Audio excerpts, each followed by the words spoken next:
नमस्कार, आगाज टाइम्स देख रहे हैं आप। मैं हूं आपके साथ पलक शर्मा। खबर जौनपुर से है। जौनपुर में कांग्रेस नेता और पूर्व विधायक ने अपने आवास पर आयोजित प्रेस वार्ता के दौरान बिहार विधानसभा के आम चुनाव में एनडीए की बंपर जीत पर सवाल खड़े करते हुए कहा कि बिहार के 128 विधानसभा सीट पर इलेक्शन कमीशन ने एनडीए को फायदा पहुंचाया है और जहां तक वोट चोरी की बात है उसकी जांच पड़ताल चल रही है। एक सवाल के जवाब में कहा कि आने वाले विधानसभा की जिक्र करते हुए कहा कि केरल में बीजेपी है ही नहीं और असम में हमारी सीधी टक्कर है।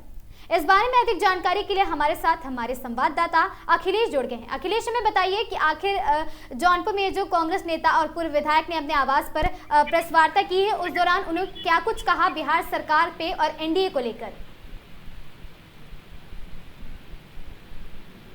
अखिलेश जी, हम आपसे जानना चाहेंगे कि जैसे कि पूर्व वहां पर एक प्रेस वार्ता आयोजित की गई है जहां पर पूर्व विधायक ने अपने आवास पर प्रेस वार्ता आयोजित की। इस दौरान विधानसभा के आम चुनाव और साथ ही एनडीए की बंपर जीत को लेकर क्या कुछ सवाल खड़े किए, हम आपसे जानना चाहेंगे।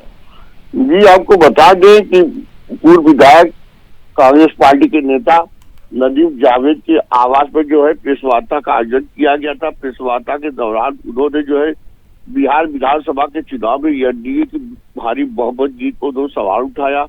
उन्होंने कहा कि इतनी बम्पर जीत जो है ये एनडीए की जीत नहीं, ये चुनाव आयोग की जीत है। चुनाव आयोग ने जो है एनडीए को जिताया। तो सीधा चुनाव आयोग पर आरोप लगाया। चुनाव आयोग की बदौलत ही एनडीए कितनी बड़ी सीट जीत हुई है। उन्होंने कहा कि जितनी भी सीटें एनडीए जीती है 128 सीटों पर जो है चुनाव आयोग ने एनडीए को जिताया है, जिसके चलते इतनी बम्पर जीत हो सकी है।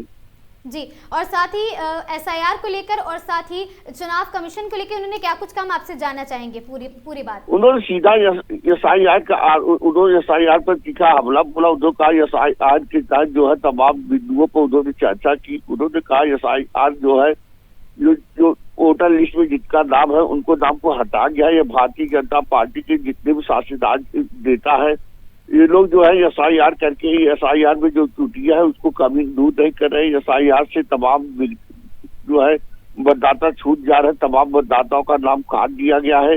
जैसे उन्होंने सीधा हमला बिहार विधानसभा चुनाव को लेकर कर रहे थे, तमाम नामों को काटा गया था, जिसके कारण जो है हमारी पार्टी, हमारा गठबंधन हार हुई है।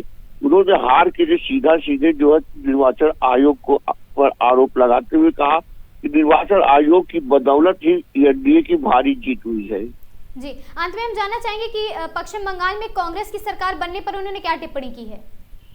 देखिए, पश्चिम बंगाल में उन्होंने सीधा कहा कि जब उनसे पूछा गया कि अभी तो बिहार का चुनाव हो गया, बिहार चुनाव में एनडीए की भारी बहुमत जीत हुई है। जीत के बाद जो है शाम को जो है प्रधानमंत्री नरेंद्र मोदी की जो है पार्टी के कार्यकर्ताओं से संबोधित करते हुए कहा था कि अब जो है पश्चिम बंगाल में जो गुंडा राज उसको समाप्त किया जाएगा। आने वाला चुनाव पश्चिम बंगाल में चुनाव है, असम में चुनाव है, केरल में चुनाव है, उत्तर प्रदेश में चुनाव है। उन्होंने सीधा कहा कि असम हमारी टक्कर जो है सीधे भारतीय जनता पार्टी से टक्कर है, जहां पर यदि संवैधानिक तरीके से अगर चुनाव होता है तो निश्चित तौर से असम में भारतीय जनता पार्टी को मुंह खानी पड़ेगी। उन्होंने पश्चिम बंगाल को लेकर कहा पश्चिम बंगाल में जो है भारतीय जनता पार्टी और तृणमूल कांग्रेस की लड़ाई है, वहां पर कांग्रेस पार्टी कमजोर है। लेकिन अगर संवैधानिक तरीके से चुनाव होते हैं तो तृणमूल कांग्रेस पश्चिम बंगाल विजय होगी। केरल की चर्चा करते हुए उन्होंने कहा कि केरल में भारतीय जनता पार्टी तो है ही नहीं, वहां पर केरल में जो है कांग्रेस की टक्कर जो है मापदंड से है। बात है यूपी में जो एसआईआर के तहत चलते जो वोट बढ़ोतरी हुई है, जो हमारी वोट काटी गई है, लेकिन अब ऐसा नहीं होने पाएगा। एसआईआर को लेकर के हम लोग पूरी तरह से मुस्तैद है। अब एसआईआर में फर्जी नहीं होने पाएगा, जिसके तहत वो चुनाव बिहार का पुनरावृत्ति नहीं होगा और उत्तर प्रदेश का चुनाव एक अलग दिशा में होगा। जी, तमाम जानकारी के लिए अखिलेश आपका बहुत बहुत धन्यवाद।